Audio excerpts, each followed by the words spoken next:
ఈరోజు మనం వచ్చిందని HTML5 అంటే ఏమి? దానికి ఏం టూల్స్ యూజ్ చేస్తాము? దాని గురించి తెలుసుకుందాము. HTML5 అంటే ఏమి అనేది మీకందరికీ తెలుసు. ఎందుకనంటే ఇప్పుడు ఉన్నటువంటి ఏ వెబ్‌సైట్ అయినా తీసుకోండి. ఇప్పుడు పైథాన్ వచ్చింది, జావా వచ్చింది. ఎన్ని ప్రోగ్రామింగ్ లాంగ్వేజెస్ వచ్చినా కూడా కానీ HTML అనేది మాత్రం బేసిక్ అన్నమాట. మనం బ్రౌజర్‌లో ఏదైనా గాని కంటెంట్‌ని మనము అది ఏ ప్రోగ్రామింగ్ లాంగ్వేజ్‌నైనా తీసుకోండి, ఏదైనా తీసుకోండి. మనము బ్రౌజర్‌లో మనము ఆ డేటాని యాక్సెస్ చేయాలి అంటే మనకు ముఖ్యంగా HTML అనేది కంపల్సరీ దాంట్లో యూజ్ చేయాలన్నమాట. వితౌట్ HTML బ్రౌజర్‌ని డేటా వచ్చిందని రిట్రీవ్ చేయదన్నమాట.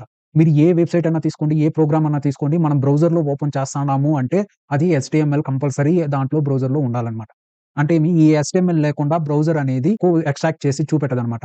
ఈ HTML అనేది ఈ language hyper text markup language అనేది ఏమిరా అంటే టోటల్లీ కంపాటిబుల్ విత్ బ్రౌజర్ అన్నమాట. మీరు ఏ వెబ్‌సైట్ తీసుకున్నా కూడా కానియండి, మీకేమి HTML5 అనేది కంపల్సరీ ఈ HTML లేకుండా మీకు వెబ్‌సైట్ అనేది రిట్రీవ్ కాదనమాట.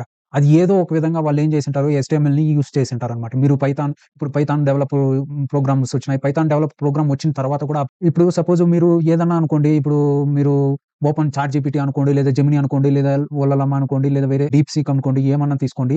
వీటి అన్నిటిలో కూడా మనం ఏం చేస్తాము, మనం యాక్సెస్ దేని ద్వారా చేస్తాము, ఈ వెబ్ బ్రౌజర్ ద్వారా. ఇప్పుడు ఇదేమి గూగుల్ క్రోము. నెక్స్ట్ అలా కాకుండా ఏముంది మైజోలా ఉంటుంది, ఓపెరా మినీ ఉంటుంది. చాలా బ్రౌజర్‌లు ఉన్నాయన్నమాట. ఈ బ్రౌజర్స్ అంతా కూడా ఏమి HTML లాంగ్వేజ్ ఉంటేనే, ఈ మార్కప్ లాంగ్వేజ్ అనేది ఉంటేనే యాక్సెస్ చేయడానికి వీలుంటుందన్నమాట. ఈ ఈ HTML అనేది లేకపోతే బ్రౌజర్ అనేది డిటెక్ట్ చేయదు. దాన్ని కూడా ఎలా అనేది నేను మీకు చూపెడతాను. ఇప్పుడు మనము HTML5 గురించి తెలుసుకుందాము. ఇప్పుడు HTML5 కంటే ముందు HTML4 ఉన్నింది. HTML ఉన్నింది. ఆ HTML4లో HTML4కి దీనికి ఏం డిఫరెన్స్ అంటే పెద్దగా ఏం డిఫరెన్స్ లేదు. దీంట్లో కొన్ని ఎక్స్‌ట్రా‌గా ఫీచర్స్‌ని యాడ్ చేశారన్నమాట. సెక్షను, అసైడు ఇలాంటి కొన్ని ఎలిమెంట్స్‌ని ఏం చేశారు దీంట్లో సిమెంటిక్ ఎలిమెంట్స్‌ని HTML5లో యాడ్ చేశారన్నమాట. నెక్స్ట్ వీడియో, ఆడియో ఇవంతా యాడ్ చేశారన్నమాట. వీడియో, ఆడియోస్‌ని కూడా ఏం చేశారు దీంట్లో HTML5లో ఎక్స్‌ట్రా‌గా యాడ్ చేశారు. అంటే HTML4లో ఆడియో, వీడియో ఇవంతా సపోర్ట్ చేసేది కాదు. కానీ ఇప్పుడేమి సపోర్ట్ చేస్తుందన్నమాట. మీకు బాగా అర్థమవుతుంది అనుకుంటున్నాను. ఈ HTML5 అనేది చాలా ఇంపార్టెంటు. మీరు ఈ HTML5 నేర్చుకోవడానికి ఎటువంటి రిక్వైర్మెంట్స్ అవసరం లేదు. మీరు 10థ్ క్లాస్ బిలో మీరు 10థ్ క్లాస్ కంటే బిలో మీరన్నా కానియండి, లేదా మీరు పెద్దోళ్ళంటే మీ పిల్లలకన్నా చెప్పండి. ఎవరైనా గాని ఇప్పుడున్నటువంటి ఫీల్డ్‌లో మీరు టెక్నాలజీ పరంగా మీరు అది ఆర్ట్సా, సైన్సా ఏ గ్రూప్ అనే సంబంధం లేదు. జస్ట్ 10థ్ క్లాస్ బిలో వాళ్ళకి ఈ HTML5 అనేది basics. HTML5, CSS3, Java script. ఈ 3 లాంగ్వేజ్‌లనేది బేసిక్స్ అన్నమాట. వాళ్ళు హిస్టరీ అన్నా తీసుకోండి, లేదా వాళ్ళు వేరే ఏదన్నా తీసుకోమనండి. ఫస్ట్ 10థ్ క్లాస్ బిలో వచ్చిందని HTML5 నేర్చుకునే విధంగా, నేర్పించే విధంగా మీరు స్టెప్స్ తీసుకోండి. అంటే మీ 10థ్ క్లాస్ కంటే బిలో వాళ్ళు HTML5 నేర్చుకోవాల. ఆ విధంగా మీ పిల్లోళ్ళకి, మీ రిలేషన్ వాళ్ళకి గూడా నేర్పించండి. ఈ 10థ్ క్లాస్ బిలోలో HTML5 కంప్లీట్‌గా నేర్చుకోవాలా. నెక్స్ట్ జావా స్క్రిప్ట్ అనేది కంపల్సరీ నేర్చుకోవాలి. CSS3, జావా స్క్రిప్ట్ అనేది కంపల్సరీ. జావా స్క్రిప్ట్ గాని నేర్చుకున్నారు, మీకు బాగాని అర్థమైందంటే నెక్స్ట్ పైథాన్ గాని, నెక్స్ట్ జావా గాని, నెక్స్ట్ అంటే మీకు కొంత సిమిలారిటీస్ ఉంటాయన్నమాట ఈ లాంగ్వేజెస్‌లో. సో, మీరు ఈ బేసిక్ 3 గాని నేర్చుకున్నారంటే మీకు చాలా ఈజీగా ఉంటుందన్నమాట. ఇప్పుడు అర్థమైందా? HTML5 అనేది ఏమనేది? నేను HTML5 గురించి ఇప్పుడు నేను దీంట్లో చెప్తాను. HTML5 మనం డెవలప్ చేయాలిరా అంటే మనకు ఏమేమి కావాలి? HTML5 డెవలప్ చేయడానికి మనకు ఫస్ట్ ఏం ఉండాలి? మనకు కావాల్సింది ఏమిరా అంటే వెబ్ బ్రౌజర్ అన్నమాట. ఇప్పుడు ఇక్కడ ఉన్నది చూసారా? ఇదేమి వెబ్ బ్రౌజర్. ఈ వెబ్ బ్రౌజర్‌లో ఏముంటాయి మనకు? ఇక్కడ చూడండి. గూగుల్ క్రోమ్ గాని, next Mozilla Firefox, next safari, Opera, Microsoft edge. ఇప్పుడు ఇంటర్నెట్ ఎక్స్‌ప్లోరర్ లేదు. ఇప్పుడు మైక్రోసాఫ్ట్ ఎడ్జ్ అంటాడు. మైక్రోసాఫ్ట్ ఎడ్జ్ అంటే ఇక్కడ మీకు కనపడుతుంది చూసారా? దీన్ని. దీన్నేమంటాం మైక్రోసాఫ్ట్. ఇక్కడ క్రజర్ ఇక్కడ కనపడుతుంది చూడండి. దీన్నేమంటాం మనము మైక్రోసాఫ్ట్ ఎడ్జ్ అంటామనమాట. అంటే ఈ బ్రౌజర్స్ అనమాట. మనం చేసినటువంటి ఒక ఈ డాక్యుమెంట్‌ని మనం ఎలా చెక్ చేస్తాంరా అంటే ఈ బ్రౌజర్ ద్వారా మనం రిట్రీవ్ చేస్తామనమాట. మనం చేసేటువంటి కోడింగ్‌ని మనం దేన్నైనా ఇప్పుడు మనం సపోజ్ ఒక కోడ్ రాస్తున్నామనుకోండి. ఆ కోడ్‌ని మనము రిట్రీవ్ చేయడానికి దీన్ని యూజ్ చేస్తామనమాట. అర్థమైందా? ఇప్పుడు ఇది గూగుల్ క్రోమ్ అనేది కంపల్సరీ ఉండాలా. నెక్స్ట్ గూగుల్ క్రోమ్ ఉంటే కూడా చాలు మీకు ప్రతి పీసీలోను, విండోస్ పీసీలోను ఉంటది. నెక్స్ట్ మొజిల్లా ఫైర్‌ఫాక్స్ గాని, నెక్స్ట్ సఫారీ అని గాని, ఓపెరా కానీ, మైక్రోసాఫ్ట్ ఎడ్జ్ అనేది మీరు విండోస్ యూజ్ చేస్తా అంటే ఇప్పుడు మైక్రోసాఫ్ట్ ఎడ్జ్ అనేది ఆటోమేటిక్‌గా ఉంటుందన్నమాట. ఇది అర్థమైంది కదా ఏమేం రిక్వైర్మెంట్ అనేది. ఫస్ట్ టూల్ అన్నమాట. టూల్ అయిన తర్వాత next text editors. Text editors ఎందుకు? మనం కోడ్ రాయడానికన్నమాట. కోడ్ రాయడానికి మనకు టెక్స్ట్ ఎడిటర్స్ అనేది కంపల్సరీ కావాలా. మనం దేంట్లో కోడ్ రాయాలా? మనం కోడ్ రాసినటువంటి కోడ్‌ని ఇప్పుడు సపోజ్ ఇది అనుకో నోట్‌ప్యాడ్‌లో అనుకోండి. నోట్‌ప్యాడ్‌లో మనం కోడ్ రాసాము. ఆ కోడ్ రాసిన దీన్ని మళ్ళీ మనము HTML5లోనే రివ్యూ చేస్తామనమాట. అర్థమైందా? నెక్స్ట్ ఇది నోట్‌ప్యాడ్ అనేది విండోస్‌కి ఇది డిఫాల్ట్‌గా ఉంటుందనమాట. ఇప్పుడు సపోజ్ మీరు ఇక్కడికొచ్చిందనేసి ఇక్కడ నోట్‌ప్యాడ్ అనేసి ఇక్కడ సెర్చ్ చేసినారంటే ఇక్కడ చూడండి ఇక్కడ వస్తుంది నోట్‌ప్యాడ్ అనేసి. ఆటోమేటిక్‌గా ఇక్కడ చూడండి ఓపెన్ అయిపోయింది. సో, ఇప్పుడు నేను ఒక HTML ఫైల్ ఇది చూడండి. ఇది మొత్తం ఈ కోడ్ మొత్తం నేనేం చేశాను దీంట్లో చేసిన్నాను. దీన్ని చేసిందనేసి నేనేం చేశాను, సేవ్ చేసి పెట్టినాననమాట. దీన్ని ఇప్పుడు సేవ్ యాస్ డెస్క్‌టాప్ చేస్తాను. ఇక్కడ ఆల్ ఫైల్స్ ఇక్కడొచ్చిందనేసి ఏమని పెడతారు, ఎస్టీఎంఎల్.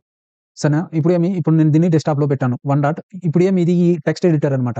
ఈ టెక్స్ట్ ఎడిటర్ అయిపోయిన తర్వాత మనం సేవ్ చేసినాం. సేవ్ చేసిన తర్వాత దీన్ని ఓపెన్ చేయడానికేమి ఇలా ఓపెన్ అవుతుంది. అంటే మనము ఓపెన్ చేసి చూడడానికి మనకేం కావాలా, బ్రౌజర్ అనేది కంపల్సరీ కావాలనమాట. అర్థమైంది కదా! ఇప్పుడు మీకు రిక్వైర్‌మెంట్ ఒకటి టెక్స్ట్ ఎడిటర్స్, ఇంకోటేమి వెబ్ బ్రౌజర్.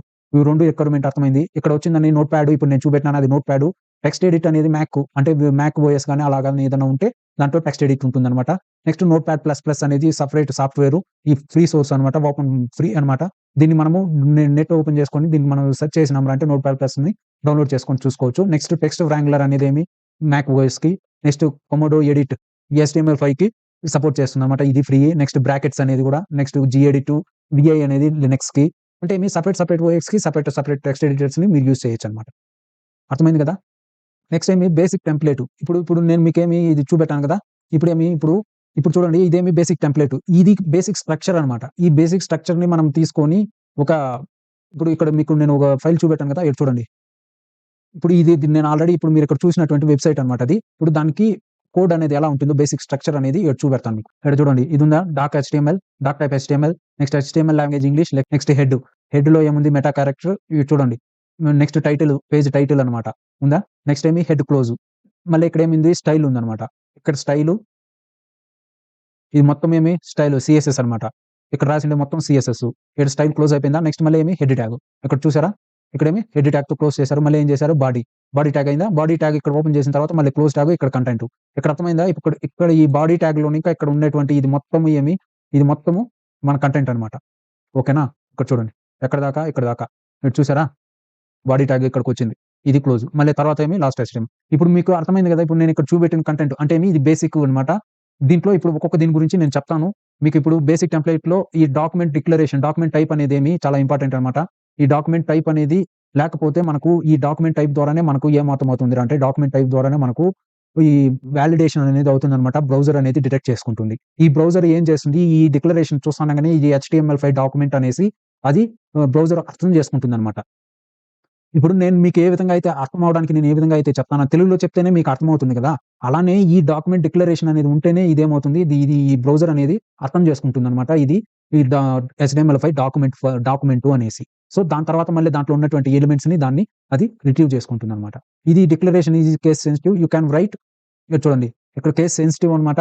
అంటే మీరు ఇలా కూడా రాయొచ్చు. నువ్వు ఎక్కడైనా ఇలా కూడా రాయొచ్చనమాట. ఈ సేమ్ ఇలా ఏమి లేదు. కేస్ సెన్సిటివ్ కాదు సారీ. కేస్ ఇన్సెన్సిటివ్ అనమాట. అంటే మీరు దీన్ని ఈ విధంగా కూడా దీన్ని రాయొచ్చనమాట.